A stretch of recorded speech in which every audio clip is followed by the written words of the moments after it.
everyone, welcome to Carnage Candy. I am Grayson, this is Sean, and we have something truly special to talk about today.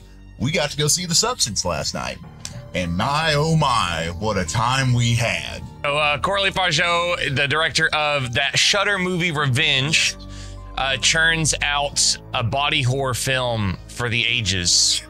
I was definitely more excited and amped to see it. Before we went into the movie, I told you I'm trying to make sure that I don't get too pumped. Yeah, whenever we were going in, my only thought the whole time we were watching this, because I know how much you love body horror movies, I was like, please, give us something we haven't seen in a long time. And it did. It did.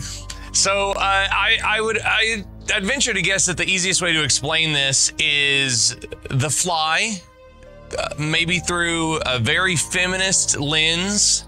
Yeah. That kind of confronts not just like how ridiculous the male gaze is, but also kind of this like self-hate of beauty standards. That's a really good amount. Like, I like that. The comparison to The Fly. I didn't even think about that. Yeah, that's cool. Yes. So Demi Moore plays a 50-year-old aging fitness mogul instructor. Elizabeth Sparkle. And she has kind of peaked. Her star has started to lose some of its sparkle, at least according to Dennis Quaid, who plays one of the most dirtbag producers ever. And absolutely nails it. I wonder how. But yeah, he just, every single scene you see Dennis Quaid in, he's just gross, and it's all of his angles are right up in his face, and it's gross in the best way. He's just an absolute dirtbag. So after being quickly fired, Demi Moore, Elizabeth Sparkle, kind of goes through a immediate kind of meltdown, and she gets into a terrible car wreck. Which looks great. It looks spectacular on film. And a strange, beautiful looking doctor gives her an anonymous tip about a product that will make her beautiful again, called The Substance. Yep. She basically gets out, she reaches in her pocket, finds a USB stick, and it just says, "Changed my life." And it says The Substance on the back. Perfect. What happens next is very strange, but also like really fun and simple for the audience. She takes through this process of the USB drive. She finds a hidden away locker room. She gets The Substance with a special key card that she gets from this USB drive. She gets home, and the movie lays out the rules for what's about to happen, and it lays it out perfectly. She gets out her table. She lays it all out. Card. Take the activator. Yep. And on big letters, it tells the audience, she's got to take the activator. Food for your other self. Yes. And we're not sure what that means yet. No, we have no idea. Yeah. That's great. And then a very strict rule that you must switch back to your other self within 7 days. And it has food for your matrix, which is Elizabeth Sparkle, older, and your other self, which is whatever is going to happen when she takes the substance. The quote-unquote better version of yourself up here. Unlocking your full potential. So, you know, she kind of gets really depressed after losing her job, and, you know, there's a lot of great imagery showing her posters to show how famous she is. There's flowers given her to work that says, you were the best. Yeah. And there's the director, she does such a great job of just showing all this imagery of past has been. The cool thing about it is there's not much dialogue at this point either. It's just mainly like Dennis Quaid will talk, and then Demi Moore will say like 2 words or 2 lines of like speaking, and that's it. Yeah. And then the rest of it is just following her and just minor dialogue the whole time. So we've gotten up to this point, and there's maybe what, 30 lines of dialogue total in like 40 minutes. And her deterioration into like kind of sadness is like there's a billboard of herself right outside of her Hollywood Hills apartment, right? So she's looking at it, it's very sad. So we finally get to the section where she takes this bright neon green substance. And to keep it real short, it was not what we were expecting. And it turns out that her spine splits open and a terrible wound splits down the center of her back, and she gives kind of birth to Margaret Qualley. Sue. She literally crawls out of Demi Moore's back. And we quickly find that Margaret Qualley, Sue, she is fit and she is everything that Demi Moore wished for. Yep. And what the basic premise is, if Sue and Elizabeth must switch places every 7 days, if they break these rules, something happens. Something happens. So Sue will hopefully not spend too much time past 7 days, and surely Elizabeth won't spend too much time as herself for Sue. And the person who starts the whole program, so Demi Moore's character, Elizabeth, she can stop it at any time. If she wants to, she could say, I'm done. It's over. The experiment is over. Mm-hmm. And if she follows the rules, no physical ailments will happen to her. Mm-hmm. Seeing as this is a body horror film, and I compared it to The Fly earlier, you can assume that the rules are not quite followed like they should be, and there is a lot to pay. Yeah. For this issue. Yeah.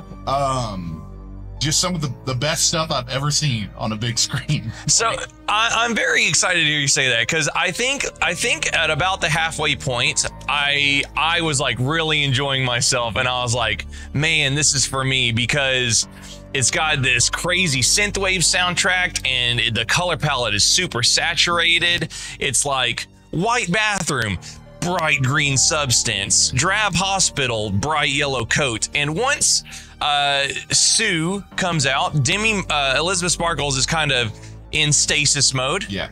Sue will hook her up to food, and then Sue goes and lives her life, actually taking the place of Elizabeth in her own fitness show. Yeah. And of course, Dennis Quaid loves her to death, and the world is overtaken by Sue. And here's where I'd like to start talking about how batshit sexualized and angry the movie is. Man, it is just in your face the whole time. With ass. Yes, it is just like the camera angles are like, bam, ass. They're on it, and then slowly panning around it and just really showing off everything on what Sue is. Yeah. So quite literally, it goes above and beyond to show you. Demi Moore's super vulnerable here. She is showing, I don't know if she really used a body double, but we are seeing her aged, amazing body in full detail. And it goes out of its way to show this is what Demi Moore's body looks like at her age. This is what Sue's, Margaret Qualley's body looks like at her age. Huge props to both actors. Yeah, the vulnerability is insane. But there's this weird shift that happens once we start seeing the recording process of Sue, and the music is just like, Sue. Yeah. Sue. Yeah, Pump It Up, I think it's what it's called, Pump It Up. Yeah. And Sue's outfits are obviously ridiculous. Yeah. And I'm telling you, Margaret Qualley's ass gets probably 10 minutes of screen time. Yeah. Like more time than Anthony Hopkins, right? And I'm talking like framed, like here's her ass. It's just there in your face the whole time. And with the music and the aggressiveness and her winking, you watch it, and then it's like, I'm seeing a lot of ass. I'm kind of uncomfortable. Yeah. And you kind of realize the director is shoving her ass in your face I kind of thought to make me feel bad for Demi Moore, for Elizabeth Sparkle, and also to make me feel guilty for sexualizing her so much, because naturally anybody who's watching is like, a very small fraction, I would assume, would look away from any ass or breasts on the movie. And the film just shoves it in your face to like make you look at it. And you just think about Sue, rich, all the opportunities, her amazing body, and then Demi Moore, older and waiting for her 7 days to come back. Yes, kind of comatose. So Sue obviously loves her lifestyle. Yep. It's really cool how they do it with Sue, because whenever the first session of 7 days happens, you're kind of like, oh, okay. She's like, I'm gonna go back. It's fine. You know, I kind of want to stay, but in my head I was like, oh, I guess we're gonna kind of start this off sweet, and she's gonna be like, okay, she'll follow those rules. I was like, oh, that's kind of neat. I guess we're gonna go that route, and it'll be something kind of different. And then when it switches to Demi Moore, she's even more depressed. Yes. And she sees the reaping of what Sue is doing. She sees Sue has now taken over. She's not conscious about what's happening while she's kind of comatose. And Sue kind of like starts to take over, and her billboard changes. And Sue is just now in her face all the time.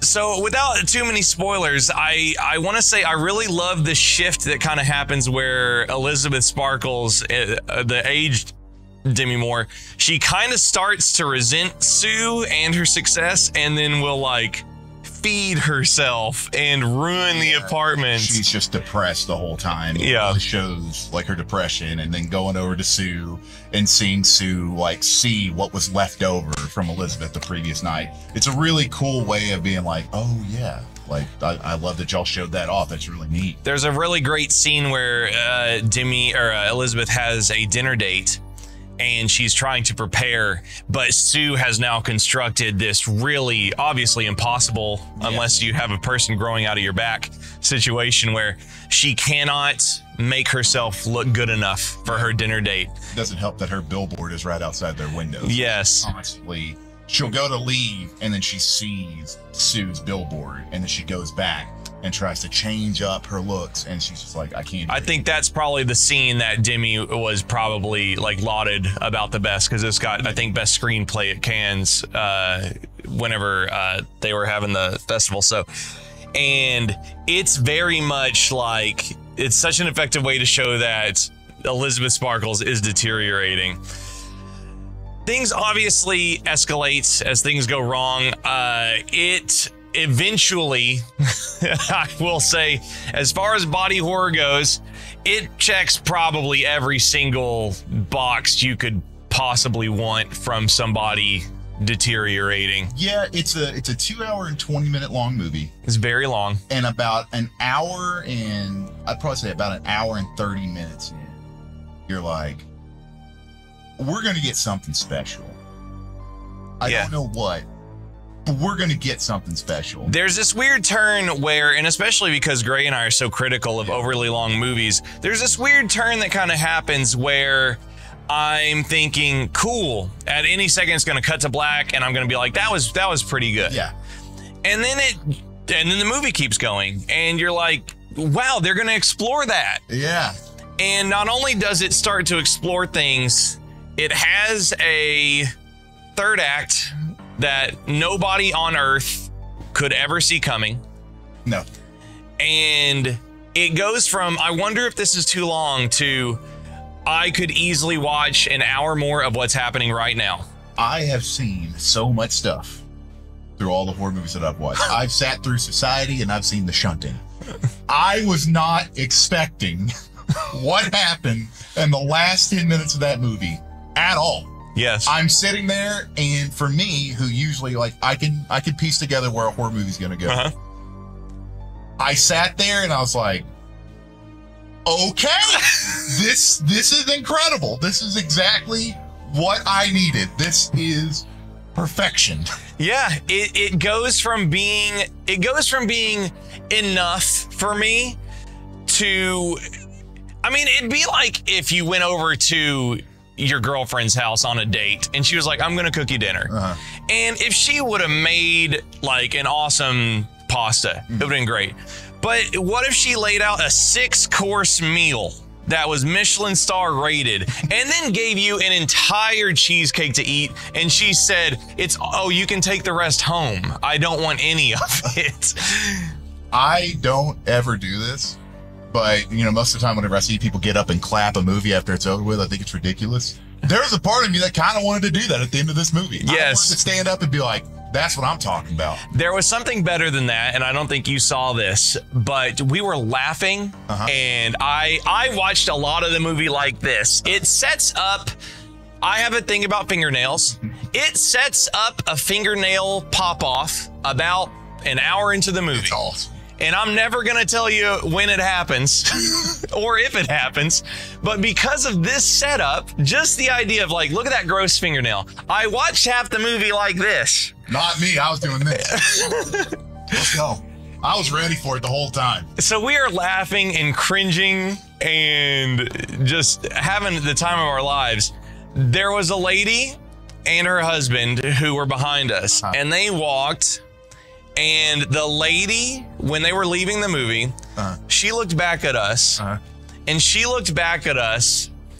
What I thought she was mad at us, but she looked back at us like the Robert Redford gif with the beard when he's like, she looked at us like, man, I'm really glad you two boys had a great time.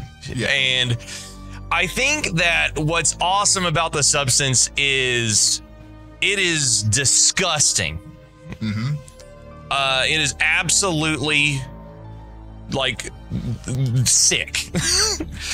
And in a good and bad way. In a good and bad way. It's got amazing performances.